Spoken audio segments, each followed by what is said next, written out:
आज हम तुर्की आक्रमण एवं राजपूत प्रतिरोध, इसमें हम समझेंगे भारतीय आक्रमणों के उद्देश्य, मतलब तुर्कों के भारत पर आक्रमण करने के क्या उद्देश्य और मोहम्मद गोरी जो कि सफल रहता है और उसका भारत पर आक्रमण करने का क्या उद्देश्य रहा।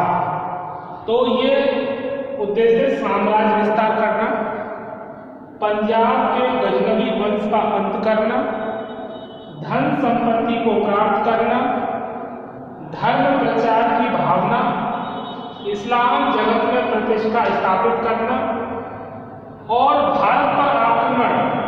तो कहाँ पर आक्रमण किया गया गौरी के द्वारा? तो मुल्तान और सिंध पर आक्रमण, गुजरात पर आक्रमण, पंजाब पर आक्रमण, तराइन का प्रथम युद्ध 1191 ईस्वी, तराइन का द्वितीय युद्ध 1192 ईस्वी और उसके परिणाम। तो जब मोहम्मद गोरी को भारत में सफलताएं प्राप्त होती हैं तो उसके बाद वह जो कि अत्यधिक महत्वाकांक्षी था और वो भारत में अपना अधिक से अधिक आधिपत्य स्थापित करना चाहता था और उसे धन संपदा भी प्राप्त करने की लालसा, जिसके आधार पर वह बड़ी सेना का निर्माण कर सके और उस सेना के आधार पर शत्रुओं से मुकाबला कर सके। तो उस गौरी को भारत की भौगोलिक और राजनीतिक स्थिति की अच्छी प्रकार से जानकारी हो गई थी कि किस प्रकार से यहाँ सफलता प्राप्त की जा सकती है और मोहम्मद गोरी के भारत पर आक्रमण करने के क्या क्या उद्देश्य थे, उसको हम इस वीडियो में विस्तार से समझेंगे।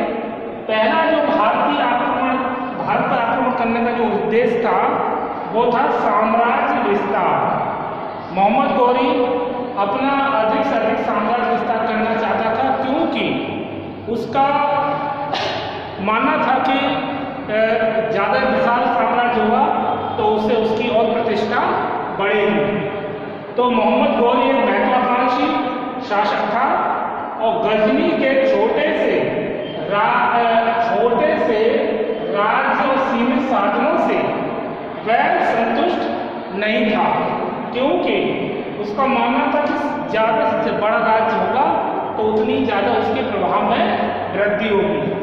वह महमूद गजनवी की नीति को अपनाकर विशाल साम्राज्य की स्थापना करना चाहता था। जिस प्रकार से महमूद गजनवी ने अपनी आक्रामक नीति के माध्यम से और धर्म प्रचार की भावना के माध्यम से अपनी उन्नति की और अपने उद्देश्यों में सफल रहा, उसी प्रकार से मोहम्मद गोरी भी ऐसी ही सफलता प्राप्त करना चाहता था।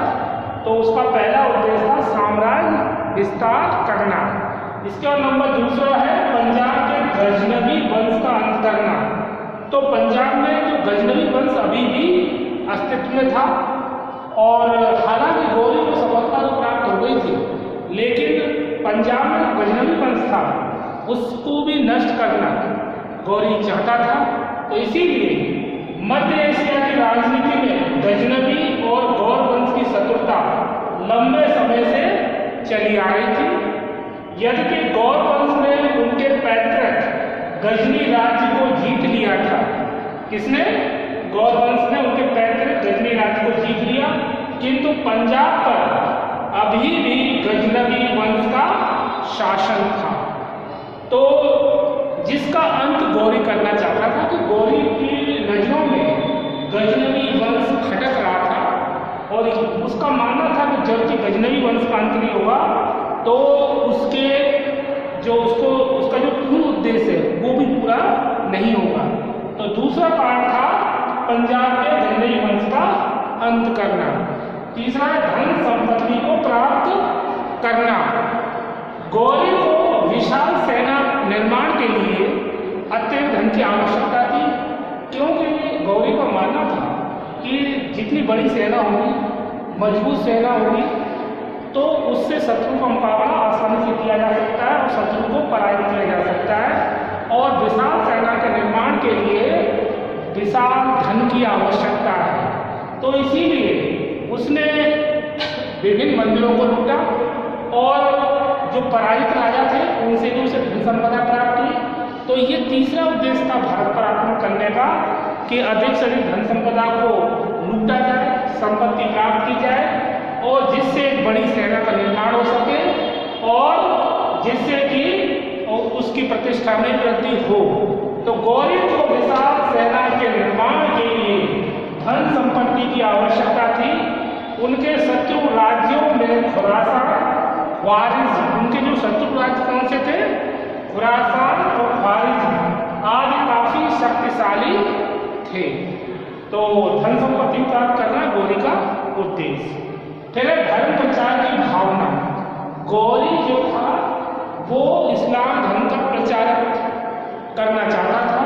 उसका मानना था कि ज़्यादा से ज़्यादा लोग इस्लाम को मानेंगे तो इससे उसके धर्म का प्रचार प्रसार तो होगा ही, साथ में उन लोगों का सहयोग प्राप्त होगा और जिससे कि और अधिक साम्राज्य विस्तार किया जा सकता है और इस्लाम के प्रचार प्रसार से धर्म के मानने वाले ज़्यादा होंगे तो इस्लाम धर्म की प्रतिष्ठा भी स्थापित होगी।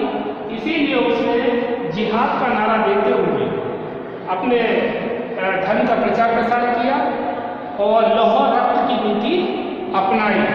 ऐसा खलीफा भी चाहते थे और गौरी ने इस्लाम धर्म के प्रचार प्रसार में अपनी महत्वपूर्ण भूमिका निभाई, क्योंकि भारतीय जो सामाजिक दशा थी वो एक तरह से खंडित थी और समाज बिखरा हुआ था।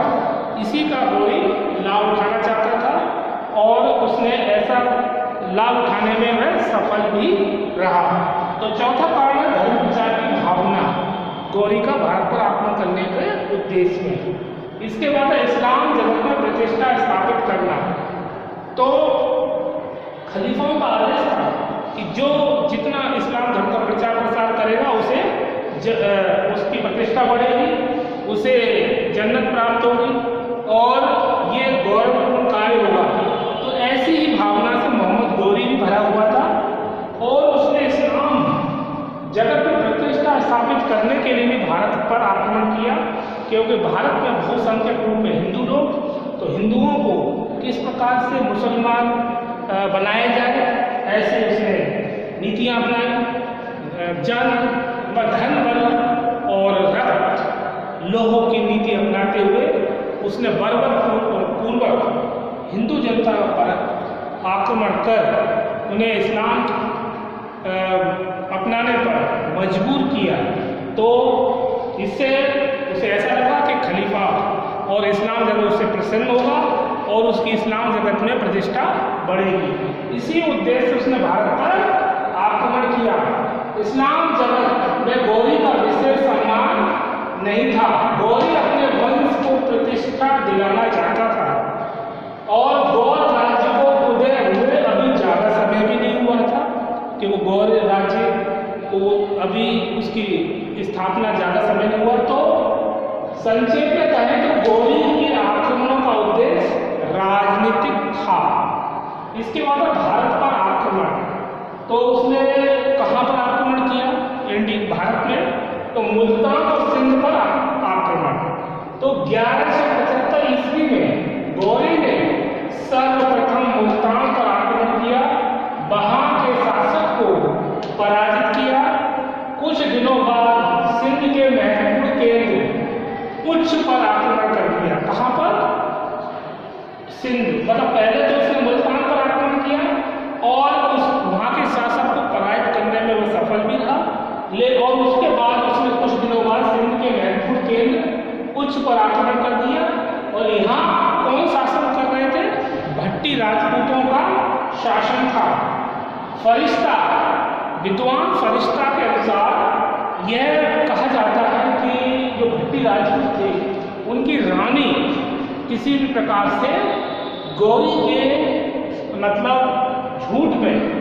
झूठी बातों में फंस गई और जिसके कारण गौरी को लाभ भी हुआ और वह उसने अपने पति को ही मरवा डाला। इससे गौरी का कार्य आसान हो गया और 1182 ईस्वी तक संपूर्ण सिंध पर गौरी का अधिकार हो जाता है। तो यहाँ देखने वाली बात यह है कि भट्टी राजपूतों का शासन तो था, लेकिन फरिश्ता ये कहता है कि यहाँ की रानी जो थी वो गौरी की झूठी बातों में फंस जाती है और उसके साथ बाद में गौरी धोखा देकर उसके पति को मार डालता है और 1182 ईस्वी तक संपूर्ण सिंध पर गौरी का अधिकार हो जाता है। नंबर 2, गुजरात पर आक्रमण। तो 1178 ईस्वी में गौरी ने गुजरात पर आक्रमण किया और गुजरात पर आक्रमण करने का उद्देश्य गुजरात की विपुल संपदा प्राप्त करना था। तो मोहम्मद गौरी ये अच्छी प्रकार से जानता था कि अगर मंदिरों को लूटा जाए, मंदिरों में अपार सोना और कीमती धातुएं मौजूद हैं, तो इसी उद्देश्य से उसने गुजरात पर भी आक्रमण किया ताकि अधिक से अधिक धन संपदा प्राप्त करके वो विशाल सेना और राज्य का निर्माण कर सके। तो गुजरात पर आक्रमण करने का उद्देश्य गुजरात की विपुल संपदा प्राप्त करना, वह सफल भी रहा। मूल राज्य की सेना गौरी की सेना के आगे टिक नहीं पाई। वहां के राजा मूल राज ने तो गौरी की सेना का मुकाबला तो किया, लेकिन मूल राज इतना मजबूत नहीं था कि वो गौरी की सेना को टक्कर दे सके। तो इस प्रकार देखने को मिलता है कि गुजरात में भी गौरी सफल रहता है और उसे अपार धन संपदा हाथ लगती है। इसके बाद पंजाब का आक्रमण। तो गजनवी वंश का अंतिम शासक मलिक खुसरो कौन था? गजनवी वंश का अंतिम शासक कौन था? मलिक खुसरो, जो कि दुर्बल अयोग्य था और 1179 ईस्वी में गौरी ने पंजाब पर आक्रमण किया। तो गौरी भी अच्छी प्रकार से जानता था कि पंजाब में जो गजनवी वंश का शासक है मलिक खुसरो वो अयोग्य है, दुर्बल है, तो उसकी इस अयोग्यता और दुर्बलता का किसी प्रकार से लाभ उठाया जाए और इसी उद्देश्य से उसने क्या किया? पंजाब पर आक्रमण कर दिया। पेशावर के आसपास के क्षेत्र पर अधिकार किया और 1181 ईस्वी में गौरी ने दूसरा आक्रमण और 1185 ईस्वी में गौरी ने तीसरा आक्रमण किया और 1192 ईस्वी में मलिक खुसरो का वध कर दिया गया। तो इस प्रकार गौरी ने एक बार आक्रमण नहीं किया पंजाब पर, बल्कि 2-3 बार आक्रमण करके उसकी शक्ति को नष्ट किया और बाद में वो 1192 ईस्वी में मलिक खुसरो का वध करने में सफल रहता है। तो पहला 1179 ईस्वी में गौरी ने पंजाब पर आक्रमण किया, पेशावर के आसपास के क्षेत्र का अधिकार कर लिया। 1181 ईस्वी में गौरी ने दूसरा आक्रमण किया तथा 1185 में गौरी ने तीसरा आक्रमण किया और 1192 ईस्वी में मलिक खुसरो का उसने वध कर दिया। इस प्रकार से गौरी का पंजाब पर अधिकार स्थापित हो गया। अब है तराइन का प्रथम युद्ध 1191 ईस्वी। तो तराइन का जो प्रथम युद्ध है वो ऐतिहासिक दृष्टि से अपना महत्वपूर्ण स्थान रखता है, क्योंकि तराइन के मैदान में पृथ्वीराज चौहान यानी पृथ्वीराज चौहान वंश के शासक, जिन्होंने गौरी की शक्ति को धूल में मिला दिया, उसे बुरी तरह पराजित किया और गौरी की सेना पृथ्वीराज के सामने टिक नहीं पाई और इस प्रथम युद्ध में गौरी हार के बाद तिलमिला गया, क्योंकि अभी तक उसको कड़ी टक्कर नहीं मिल पाई थी। तो पृथ्वीराज चौहान ने गौरी की शक्ति को तोड़ तो दिया, उसको पराजित तो कर दिया, लेकिन यहीं पर इस तराइन के प्रथम युद्ध में एक भूल भी हो जाती है कि मोहम्मद गौरी को जिंदा छोड़ दिया जाता है और मोहम्मद गौरी से कहा जाता है कि जाओ दोबारा तैयार होकर आना। और यही भूल बाद में पृथ्वीराज के लिए बहुत ही घातक सिद्ध होती है, क्योंकि गौरी तराइन के प्रथम युद्ध में हारने के बाद शांति से नहीं बैठा और वो लगातार अपनी तैयारी में जुटा रहा। जबकि पृथ्वीराज इस युद्ध में जीतने के बाद अपनी भोग विलासी जीवन में डूब गए और उन्होंने शत्रु को कमजोर समझा और शत्रु को जिंदा छोड़कर एक भयानक भूल की, जिसका उनको खामियाजा तराइन के दूसरे युद्ध में भुगतना पड़ता है हार के रूप में। और इस प्रकार से बाद में तराइन के द्वितीय युद्ध में भयानक क्षति होती है। तो तराइन का प्रथम युद्ध 1191 से तराइन का प्रथम युद्ध पृथ्वीराज की विजय प्राप्त हुई। यह पृथ्वीराज चौहान की सैनिक सफलता का चरमोत्कर्ष था। गौरी के लिए महान अपमानजनक घटना थी। गौरी इस पराजय को भूल नहीं सका और पुनः युद्ध की तैयारी करने लगा। तराइन का द्वितीय युद्ध 1192 ईस्वी। तो इस युद्ध में गौरी और पृथ्वीराज की सेना का घमासान युद्ध होता है, जिसमें गौरी को विजय प्राप्त होती है। प्रातःकाल गौरी की सेना अचानक पृथ्वीराज की सेना पर आक्रमण कर लेती है और वो पृथ्वीराज की सेना संभल नहीं पाती है और इसमें उनको पराजय का मुख देखना पड़ता है। पृथ्वीराज को बंदी बना लिया जाता है। तो तराइन का द्वितीय युद्ध जो है वो एक तरह से नाटकीय घटनाक्रम देखने को मिलता है कि किस प्रकार से पृथ्वीराज की विशाल सेना और मोहम्मद गौरी की सेना से पराजित हो जाती है। ये एक तरह से कूटनीतिक युद्ध था, क्योंकि मोहम्मद गौरी अच्छे प्रकार से जानता था कि पृथ्वीराज की सेना को सामने से सीधे हराया जाना मुश्किल है। तो इसीलिए उसने रणनीति अपनाई और प्रातः काल जब पृथ्वीराज की सेना के सैनिक अपने दैनिक शौच आदि या अपनी नित्य क्रिया में लगे हुए थे, तभी प्रातःकाल उनका आक्रमण कर दिया, जिससे कि पृथ्वीराज की सेना के सैनिक संभल नहीं पाए और अचानक हुए हमले के कारण वो मुकाबला नहीं कर पाए और गौरी को सफलता प्राप्त हुई। मोहम्मद गौरी ने पृथ्वीराज को बंदी बनाया और उसके बाद उनकी हत्या कर दी गई। कुछ इतिहासकार बताते हैं कि उनकी आंखें फोड़ दी गई, बाद में उनकी हत्या हुई। कुछ बताते हैं कि वो युद्ध में मैदान में एक गति को प्राप्त हुए, जबकि चंद्रवरदाई पृथ्वीराज रासों में अलग उल्लेख करते हैं, पर इसमें इतिहासकारों में मतभेद है। कुछ इतिहासकार बताते हैं कि 17वां युद्ध लड़ा गया, जबकि अधिकतर अंग्रेजी इतिहासकार बताते हैं कि 2 युद्ध हुए। तराइन का प्रथम युद्ध, तराइन का द्वितीय युद्ध, 1191 में प्रथम युद्ध और 1192 में दूसरा युद्ध।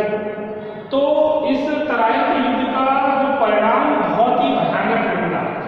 यहाँ पृथ्वीराज चौहान की पराजय उनकी स्वयं की पराजय नहीं थी, बल्कि पूरे एक तरह से हिंदू राजाओं की पराजय, इस देश की पराजय और एक तरह से हिंदू संस्कृति की पराजय देखने को मिलती है। क्योंकि मोहम्मद गौरी के बाद भारत में एक तरह से कुतुबुद्दीन ऐबक को अपना प्रतिनिधि जो नियुक्त करके जाता है और इस प्रकार से गुलाम वंश की नींव पड़ती है और जो भारत और हिंदू समाज, हिंदू राजाओं के लिए बहुत ही भयानक सिद्ध होती है। तो अगर पृथ्वीराज तराइन के प्रथम युद्ध में मोहम्मद गौरी को पराजित कर देते तो द्वितीय युद्ध उनको लड़ना नहीं पड़ता और मोहम्मद गौरी के अंत के साथ ही यह भी संदेश चला जाता कि भारत में कोई राजा ऐसा है जिसकी शक्ति के आगे किसी को टिकना संभव नहीं है। लेकिन यहाँ पृथ्वीराज की पराजय से ये निकल के आता है कि अजमेर और दिल्ली के विस्तृत भूभाग पर चौहानों के शासन का अंत हो जाता है। अजमेर और दिल्ली की नदी पर यहाँ पर जो शासन चल रहा था चौहान डायनेस्टी का, वो उसका अंत हो जाता है और भारत के अन्य राजाओं में ये भी वह व्याप्त हो जाता है कि जो पृथ्वीराज चौहान गौरी का सामना नहीं कर पाया तो हम क्या कर पाएंगे। और इसी भावना से वो एक तरह से अपने हथियार डाल देते हैं और धीरे धीरे गौरी की शक्ति में वृद्धि होती है। हालांकि गौरी यहाँ पे टिका नहीं, लेकिन अपने पीछे अपना एक प्रतिनिधि भारत में नियुक्त करता है जिसका नाम था कुतुबुद्दीन ऐबक। और कुतुबुद्दीन ऐबक से ही गुलाम वंश की शुरुआत और इस प्रकार से सल्तनत काल भी आरंभ होता है इंडिया में। और फिर इस तरह से गुलामी की जंजीरें इस पूरे भारत को जकड़ना शुरू कर देती थे। तो एक राजा की भूल सभी के लिए घातक सिद्ध हुई। तो आज हमने इस वीडियो में तुर्की आक्रमण एवं राजनीतिक प्रतिरोध के अंतर्गत भारतीय आक्रमणों के उद्देश्य यानी मोहम्मद गोरी के भारत पर आक्रमण करने के क्या उद्देश्य है। तो पहला उद्देश्य था साम्राज्य विस्तार, दूसरा था पंजाब के गजनवी वंश का अंत करना, तीसरा था धन संपत्ति को प्राप्त करना, चौथा था धर्म प्रचार की भावना, पांचवा था इस्लाम धर्म की प्रतिष्ठा स्थापित करना और भारत पर आक्रमण, मुल्तान सिंध पर आक्रमण। ये आक्रमण किए गए कहाँ पर? मुल्तान सिंध पर आक्रमण। तो 1175 ईस्वी में गोरी ने सर्वप्रथम मुल्तान पर आक्रमण किया और वहां के शासक को पराजित कर दिया और कुछ दिनों बाद सिंध के महत्वपूर्ण केंद्र पर आक्रमण किया।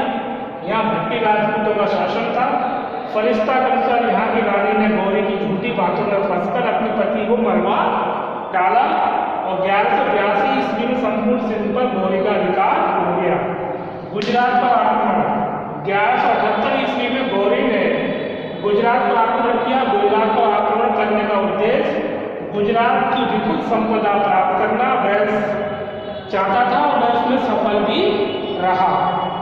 इसके बाद देखा पंजाब पर आक्रमण। तो पंजाब में गंडई वंश का अंत नहीं हुआ था और वहां पर जो गंडी वंश का अंतिम शासक मलिक खुसरो दुर्बल अयोग्य था। तो 1179 ईस्वी में गौरी ने पंजाब पर आक्रमण किया, पेशावर के आसपास के क्षेत्र पर अधिकार करता है और 1181 ईस्वी में गौरी ने दूसरा आक्रमण किया और 1150 में गौरी ने तीसरा आक्रमण किया और 1192 ईस्वी में 1192 ईस्वी में मलिक खुसरो का वध कर दिया जाता है। तो 1192 में मलिक खुसरो का अंत हो जाता है। इसका तराइन का प्रथम युद्ध 1191 ईस्वी। तराइन का प्रथम युद्ध में पृथ्वीराज को विजय प्राप्त होती है, लेकिन वो उस विजय को भुला नहीं पाते हैं और जो द्वितीय जो तराइन का युद्ध होता है उसमें उनको पराजय का मुख देखना पड़ता है। और इसमें ये एक तरह से कूटनीतिक युद्ध था जिसको मोहम्मद गोरी ने बड़ी चतुराई से लड़ा और इसमें पृथ्वीराज चौहान की जो विजय की स्थिति थी वह पराजय में बदल जाती है। इसके बाद परिणाम पृथ्वीराज की पराजय के साथ ही अजमेर दिल्ली के विस्तृत भूभाग पर चौहान शासन का अंत हो जाता है। तो इस प्रकार आज हमने इस वीडियो में क्या देखा कि तुर्की आक्रमण राजपूत प्रतिरोध के अंतर्गत भारत पर आक्रमण के उद्देश्य मोहम्मद गोरी के और उसने भारत पर आक्रमण कहाँ किया? मुल्तान सिंध पर आक्रमण, गुजरात पर आक्रमण, पंजाब पर आक्रमण, तराइन का प्रथम युद्ध 1191, तराइन का द्वितीय युद्ध 1192 परिणाम। आज